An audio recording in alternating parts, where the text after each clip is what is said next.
So 2026లో ఎక్కువ jobs వస్తాయండి. ఇప్పుడు మనం ఆల్రెడీ లాస్ట్ 3 years నుంచి రెసిషన్ అని చెప్పి జాబ్ మార్కెట్ అంత లేదు అని చూస్తున్నాం. ఇప్పుడు జాబ్ మార్కెట్ బాగా ఓపెన్ అవుతుంది.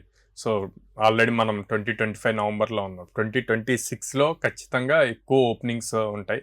సో ఒక రిపోర్ట్ ప్రకారం almost 10 lakh jobs openings 10 lakhs. Wow, great news. So ఇది మనం ఫస్ట్ నుంచే ఎలా గ్రాప్ చేయాలి అన్నది ఇంపార్టెంట్.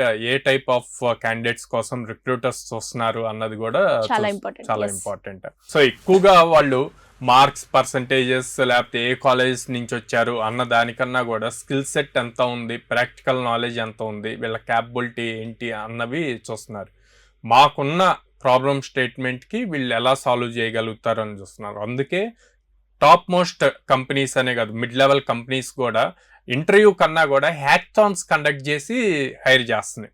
సో హ్యాక్థాన్లో ఏముంటుంది, ఇంటర్వ్యూ ఏముండదు, మీకు ప్రాబ్లమ్ స్టేట్మెంట్ ఇస్తారు, టైం ఇస్తారు, లైక్ 6 hours అని, 12 hours, 24 hours అని చెప్పి ఆ విత్ ఇన్ ద టైం లోపు మీరు వాళ్ళు ఇచ్చిన ప్రాబ్లమ్ స్టేట్మెంట్కి ఒక సొల్యూషన్ బిల్డ్ చేసి ఇవ్వగలగాలి. సో అలా ఇచ్చిన వాళ్ళని డైరెక్ట్ హైరింగ్ చేస్తారు విత్ హ్యూజ్ ప్యాకేజెస్ అన్నమాట.